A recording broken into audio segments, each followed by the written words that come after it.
Okay, here we go. We got round two. We got Tao Yuan in first place with 86. Well, he's tied for first with two other dudes. They all did the same degree difficulty dive, 3.4. Um, yeah, let's back with Matt Barnard. He's on the call.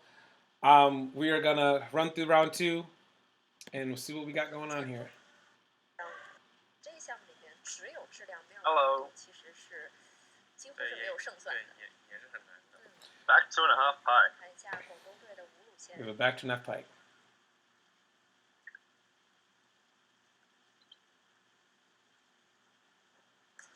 Oh no.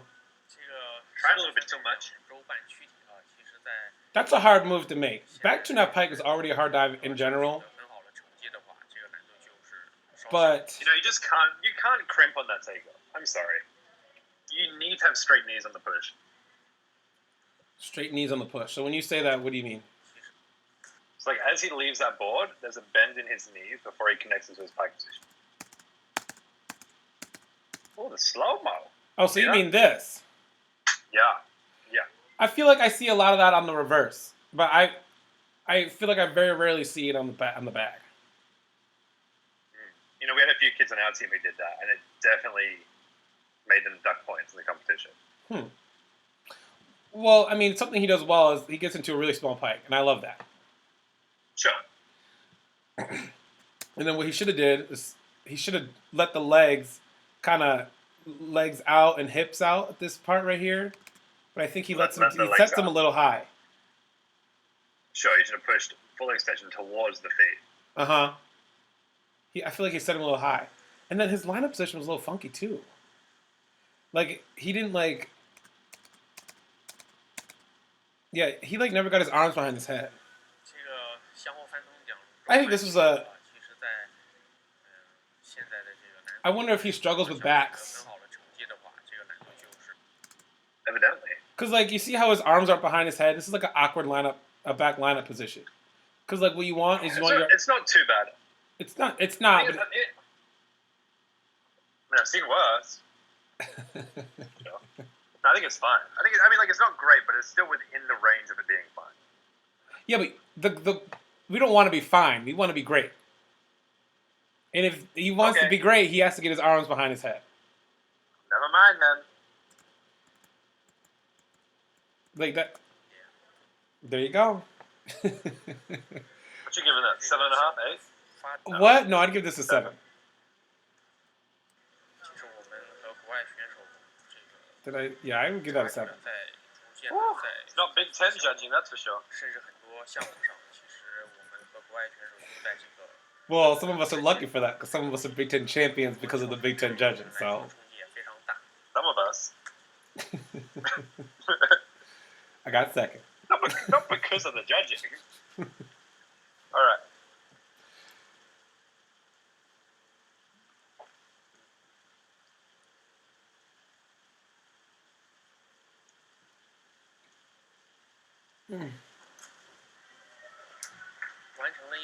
Yeah, I liked it. I think it dropped his head a little bit on that takeoff, but not bad. One thing I think is so funny about watching this meet is because you get spoiled by how good the diving is. If any other diver anywhere else scooted this out this far, no way could you pike out that early and still make it. You'll be on your belly for sure. What's with all the foot tape? I'm sorry, what? What's with all the foot tape? Oh, I don't know. Just injuries. JoJo used to wear it too. Injuries. I mean, I feel like a lot of people feel like all the best divers aren't injured, but everybody's going through something crazy. Oh, if you are a diver, you will be sore. Yes. Well, even more than sore. I mean, I feel like it was something new every day. What are they saying, man? They're just introducing the dive. They'll be doing another 407, so we'll be able to see if there's a difference between the last diver.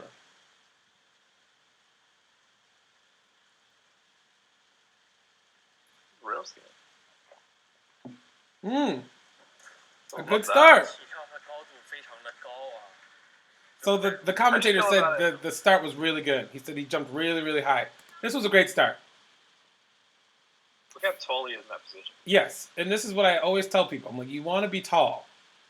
Like, I Yeah. feel like you want to load the board low, but then you want to get as tall as possible because if you start the flip low, you're only gonna flip low. You're gonna flip as high as you get. So if you get tall, especially on this part, look at that. That's so good. No, for sure. I totally agree. You're gonna you're gonna get just about that much height. Now he's still kind of spinning kind of slow though. Probably he might be a little bit taller, but I wonder because his start, in my opinion, was better. But the diver before who scooted out was able to pike out and still make it. Yeah, I think mechanically it was better, but perhaps it's not as strong on the big push. Oh, maybe so. That was a good observation. It was my job to make observations. Oh, we got our first triple out. We got triple out. Did Dylan Zoe ever do his triple out? I think he did triple N. Oh! I'm happy. It was good! With the exception of that slight split of the legs, but it is hard when you're doing 3 or more twists. For sure. It's hard to keep your feet together. Then he got a little too... He grabbed a little bit under in the lineup, too. Oh, for sure. But I think... Okay, so let's go back and look. Because in the double out, we saw him lean. And I wonder if he leans more on this. Oh, there's that head shape that you were talking about. Yeah, I don't love that, hey? And he looks like he's kind of getting slow, getting into that. But it was really good. I think it's probably the same distance as the double out was. Yeah.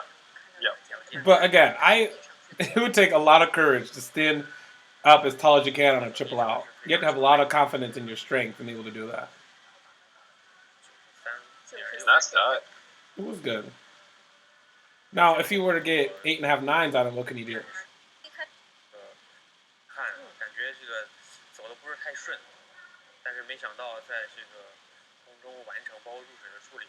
do you think? I like his twist position. Sorry, what was the question? If he got 8s on this, and we agree that it was a good dive, but if he wanted to get 8.5, 9.5, what can he do to do that? Oh, you can't split your legs. That's the key. You have to show that position with your legs together. Okay. Well, okay, something interesting here is on the start, sorry for playing this so many times, but I feel like if he was, like I always talk about, like not leaning and staying taller, like if he was a lot taller on this part, he would have more time, he would get higher, he'd be closer to the board, and he'd have more time on the lineup to not feel like he has to like kind of do this awkward rolling position. I think it worked out for him this time, but that's not going to work like that every time. Yeah. But also with a little bit of a lean on a front or a double out or triple out or whatever, if you have that little lean, it's actually easier to make the dive. Yes. To get it around. But you're right, you do lose that height. Alright, what's next? What we got? Okay. Next up, we got... So this guy won 1 meter at Worlds last year. A reverse twister. I love this dive.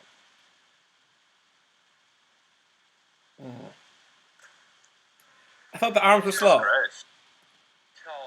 I thought the arms were slow. I liked it. Took it a little bit out. I liked it.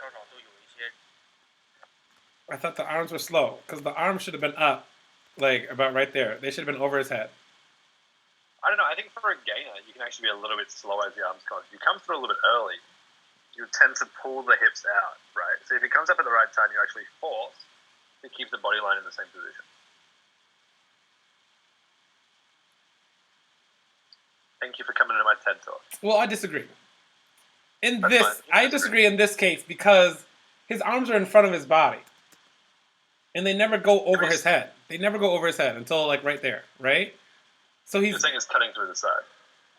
Maybe, but it's contributing to his distance. Like it's helping him go out, which is why he didn't have that much time on this lineup, and that's why he went short. I honestly love when divers just do the lazy pike save. They just He didn't really pike save. That's what I was gonna say as well. He just like kind of floated through the water. Yeah, they're just like just do it. But I don't. He I think almost the went the other arms. way. I thought the arms were really slow getting up. All right, that's fine if you think. 8, 7.5, 7.5. So I'm you didn't saying change. like he did a great job to get an 8 and a 7.5. But if he wants to get more points, he's got to be in the dive-in somehow. Okay, same dive.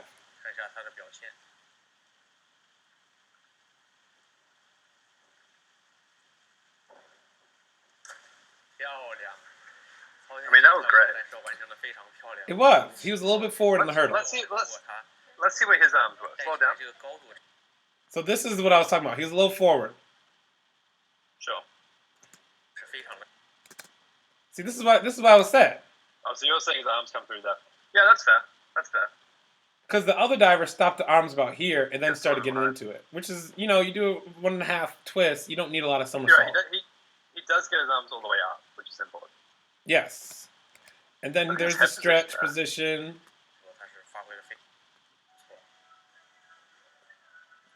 I loved it. I thought it was great. I would have given this 8.5.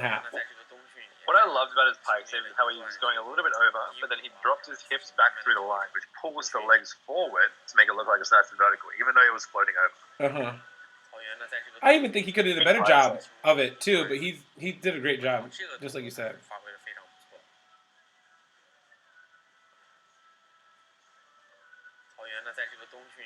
Yeah, I like the way he got into it. Bent the arms over the head and then stretched up. No, for sure. What did he get? 95, 94. Ooh. You gotta love that 3.5. Okay, so he got an 86.7, but he just got a 95. This diver got an 86.7 in the first round, and now he's going to need 95, 96 to go into the lead. Oh, he's going to 33. That's a 3.3. That's going to be tough. Yeah, he needs to get like 9.5 in this, but you just don't get 9.5 in this dive. Oh, that's true. Because if you get 9s, you get 89. Can I talk about this dive? When I was a freshman, I did this dive and I went, whack. That's my story. The distance. So, Matt, what can he do to bring this in? Well, you listen to your coach. All you do a real important thing on any reverse takeoff, especially reverse twist, is just a tight core. If you can have a stable core at the bottom of that press, you have the power to be able to convert it through to a vertical line. If it starts going a little bit loose, the board is going to do what it wants with you. And it's going to pull your hips out through your knees. Interesting. See, I've never done this dive. What is this dive actually like? It's like, as long as you get the feet going, it's not bad. But you do have to get that movement going as if you were doing, like, see what I mean? Like, it's not all just about standing up. It's about standing up and then getting that hacky sack through your feet, where you push your feet through the wall. So how do you practice that, though? You just got to do it. So you're saying right here, the core is flexed. It's not, yeah. And the So feet it's got to tight go in the up. core and glutes. And then as you jump, it's feet up in front of you. Yeah. Yeah. It's interesting because that's the way it feels, and I'm sure he feels like that, but when you watch it, you can see the feet are under him, But then we go one more frame. Another one. Yeah, You that's see how those feet are coming up before he's begun that twist. If you start that twist early and you leave those feet behind, you won't be able to make it. Yes.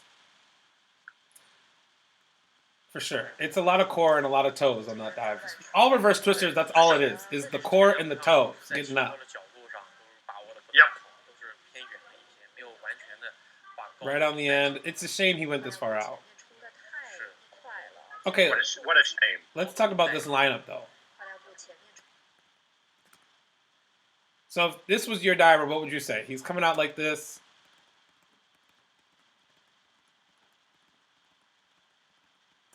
Yeah, I think he's grabbing too early. He needs to come through, make sure the arms come lateral, and then he needs to grab over his head rather than grabbing in front of his face and then pulling through to a line. Why do you think he did this? Because he wanted to just get a good lineup, or got excited? So he's trying to get the lineup done. Uh-huh. That's the thing. It's so much of diving is just about waiting for things and then going for it at the right time and that patience. If you can be patient on your actions, the actions will be better. But a lot of people will rush into their positions. Huh. Maybe so. Okay, so that's the end of round 2. Oh, that was quick. Yes. 85. He got 85. So he's 10 points below. Okay, you got 84. He got 84. He's 10 points below the lead. Good job. Good job, Socrates. Socrates. So the guy who did triple out is losing by 1 point. Yeah, but he'll get there. I believe in him. Well, we have a lot of diving coming up. They have 4 more rounds. We already have a pretty good lead. You think they could have changed the graphic to get rid of that last little block where no one is, right? No. All right, never mind then. But the guy in first is already winning by 50 points. Oh, this is the guy who did the back turn pike and messed it up. They'll get you got. Back turn pike. Okay. End of round 2. Thank you for coming up. That's it. We're done. Yep, that's it. Thank you, everyone.